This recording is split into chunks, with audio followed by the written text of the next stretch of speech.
Hi, this is Josh Clark with this week's episode of Be Your Best. Are you ready to live your best year ever? I hope you said yes, because we're in the midst of a series called 7 Steps to Your Best Year Ever. Now, you might remember in last week's episode, we covered the first step, which is in order to succeed, you first must believe. You have to believe that it's possible. And you might remember I shared with you a story about the first person who broke the 4-minute mile, Roger Bannister, back in 1954. And I asked you a question. I said, why was it that in all of recorded history, nobody broke the 4-minute mile, and then 27 days later, after Bannister breaks it, it's broken again? And the answer is no one truly believed it was possible until they saw Bannister break it. And so, do you truly believe that your best year is possible? Absolutely. And so the second step to actually achieving your goals and dreams and making this your best year ever is letting go of past failures, letting go of past regrets. You know, maybe it's because of the baggage of past failures that too many people don't set goals. You hear them say things like, well, why should I? I've done it before and, I failed. But let me ask you a question. The first time you tried to walk, the first time you tried to ride your bicycle, did you succeed? Or did you fall and have to get back up again and again and again? And eventually, now today, you're able to walk, even run, right? Now, what if your child came to you with a poor report card? Would you just say, well, you know what, you're a failure? What if they failed the 3rd grade? Would you say, you know what, school's not for you? Forget it. Don't try again. Or would you go out, would you say, you can do it. You can succeed this time. Of course we would. The reality is your past failures are not indicative of future results. Yesterday really ended last night. Today, this year, it's a brand new year full of endless possibilities. In fact, I want to share with you that I believe that past failures actually set you up for even greater success. And here's 3 reasons why I believe that. First, each failure brings you that much closer to success. When Thomas Edison was asked, were you discouraged? Did you fail 10,000 times to invent the light bulb? He said, no. With every failure, I became that much closer to success.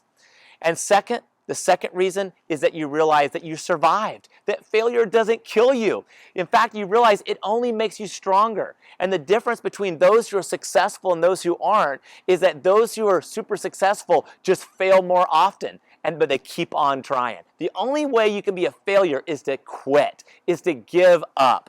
And the third reason, and I love this, is that too often we believe that failure actually means that we have nothing to offer others. But the opposite is true. The opposite is true. In fact, people are inspired by those who have been through failures, been through setbacks, but yet pressed on. What the world doesn't need is more lottery winners, right? You might envy them, but you don't identify with them. You aren't inspired by them. What are the inspirational stories? Who are the true heroes? True heroes had to battle a villain, right? They face discouragement, setbacks, near defeat, but they keep on. And in the very end, they emerge triumphant, and we cheer them on, right? You know what? That's you. You're going to have your best year ever. I believe it. You have to believe it. Those failures have only set you up for greater success. I love Philippians 3:13 and 14. Paul says, and I'm going to paraphrase it. He says, brethren, I don't count myself to have already achieved, but this one thing I do, letting go of those things from the past and pressing forward to the prize, to the goal.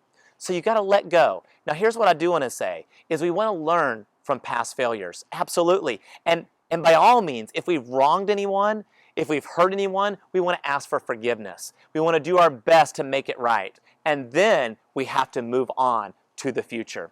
And so my challenge for you is this week. I want to challenge you to identify one failure from your past where you didn't quit. You may have failed, but you didn't quit. You got back up and then you ended up succeeding. And I want you to take a moment to reflect on how that felt and then to eventually succeed. And then the second challenge is I want you to get 2 pieces of paper. And on the one piece of paper, I want you to write down 1 to 3 what you view as failures from this past year. And then on the other second piece of paper, I want you to write down what lessons did you learn from that will make you stronger this next year. And then afterwards, burn or tear up the first sheet of paper and carry with you the lessons into the future. And I can't wait to be with you next week. We'll cover the third step to living your best year ever. But in the meantime, let's go out there and make it an awesome week as we learn from our past failures, but push onward and forward. And if this video has encouraged you, I want to ask you to please be a catalyst to share this with somebody. And together, we can make this world brighter, one person at a time. Now let's go out there and make it an awesome week. God bless.